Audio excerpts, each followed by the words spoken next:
to get another expansion up. Savior needs to get another expansion up, and Bisu with the DT waiting at the bottom right-hand corner of the map, the 5 o'clock expansion, where he anticipates Savior to try and get another expansion up, realizing Bisu now finally has a 12 o'clock expansion up. Still doesn't have the gas up yet, though. He's got a decent sized army again in the middle, but unfortunately for Bisu, he doesn't have the mobility because he's only got the one shuttle, but he doesn't really need to have the mobility because he's letting Savior come to him. I think Savior is being a little bit naive here. He should focus on keeping Bisu cornered in that top half of the map while he continues to take the economic advantage, and it looks like Savior is doing that. He's got to realize that Bisu doesn't have the mobility to strike him right now, and he can't afford to allow Bisu to bleed his units down and then deliver a hammer blow with a more superior ground force. But Bisu has managed to get that expansion down, so his economy still needs to do it. Bisu's been fighting with basically a 2-base economy for pretty much the entire game, and you've got to give credit to him in the manner in which he's recovered since the start. Bisu still obviously with the ability to raid, but I don't think he wants to risk losing his shuttle reavers. Looks like Saviour's gearing up for another drop yet again at Bisu's main, try and cripple his production, especially at those gateways. But Saviour's might find himself in a little bit of trouble here.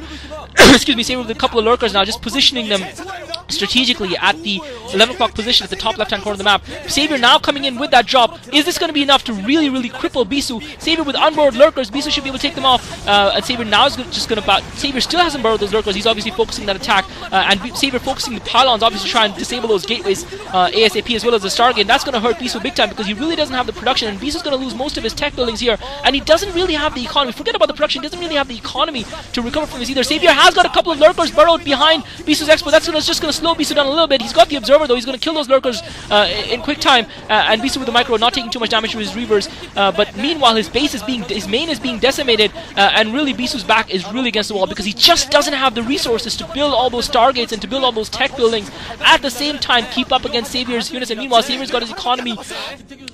Savior's economy continues to flourish. Savior getting that hatchery up at the 4 o'clock position, and this just definitely looks like GG. Bisu probably has one last hurrah on him, one last final attack, probably a kamikaze stint to try and level the game somewhat. If he can take out maybe Savior's natural expo and main, he might have a chance. And looks like he just lost his shuttle with the 2 reavers in it, and that, folks, has got to be GG right there.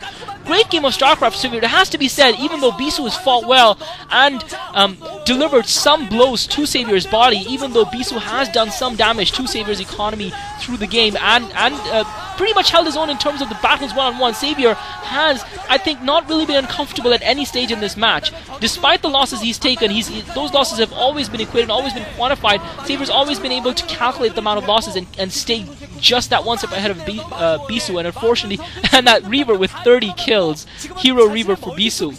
But unfortunately, the Hero Reaver isn't going to be enough. Now Bisu's going to lose his natural expo as well, along with the rest of the production that one gateway was producing. Bisu's got pretty much no gateways to speak of, and really he should GG because his attacking force, Bisu looks like he is pulling back his force, what little of it that remains, and I think that shuttle kill was really what just basically finished Bisu off.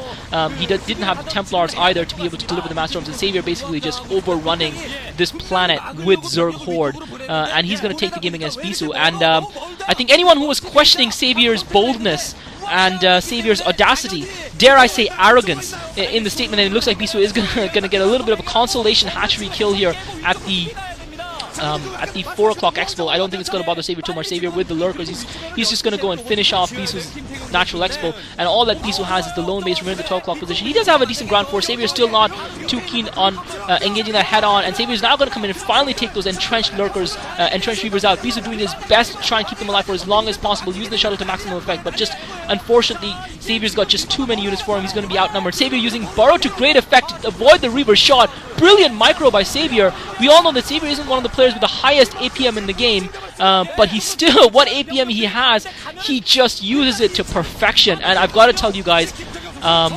Klazart is very excited about what he's seen in this matchup. Sorry to revert to this third person there, but I am highly excited about what I've seen from Savior in this matchup.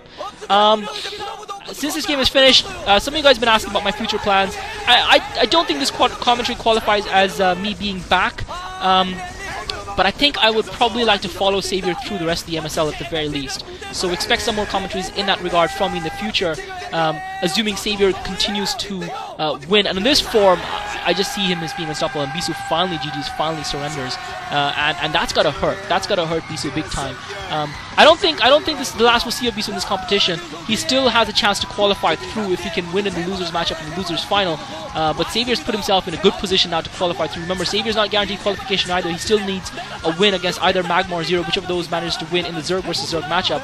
And that should be, well, I'm not personally a huge fan of Zerg versus Zerg, but Savior versus Magma or Zero, that should be something to savor. This is Klazart, guys. Thanks for listening. I hope you enjoyed that commentary. I do apologize for the rustic nature of my commentary. It's been a long time since I've done one. But I'm looking forward to seeing what Savior's going to produce. I will be putting out a little bit more information about what's going on with me at some stage. Look out for that at some time in the future. There will be some more information about what's going on with my novel and everything else and all of that, for those of you who are interested. This is Klazart. GG, guys. Great game. Savior returns. 마재현 선수, 지난번에도 박동훈 선수를 상대로 엘리전으로 경기 이기는 모습을 보여주더니 그렇죠. 김태균 선수에게 엘리전으로 따내는 모습이고요. 김태균 선수가 사실 초반에 그런 삐끗한 거 외에는 정말 잘해줬습니다. 이런 잘해준 김태균 선수를 상대로 이런 경기력으로 승리를 했다면은 앞으로 김태균 선수 만나도 자신감 100배죠. 그렇죠. 지금까지 어떤 마재현 선수가 보였던 어떤 그런 많은 우려를 잘하는 모습과는 다른 모습을 보여주고 있어요. 마재현 선수가. 자, 이렇게 돼서 마재현 선수가 승자전, 김태경 선수는 패자 관전으로 걸음을 옮겨야되기만 됐습니다. 자, 이렇게 해서 1경기는 끝났고요. 이제 두 번째 경기입니다. 과연 이제 마재현 선수의 상대, 그리고 김태경 선수 상대 누가 될 것인지 박봉기 선수와 김병호 선수가 기다리고 있습니다.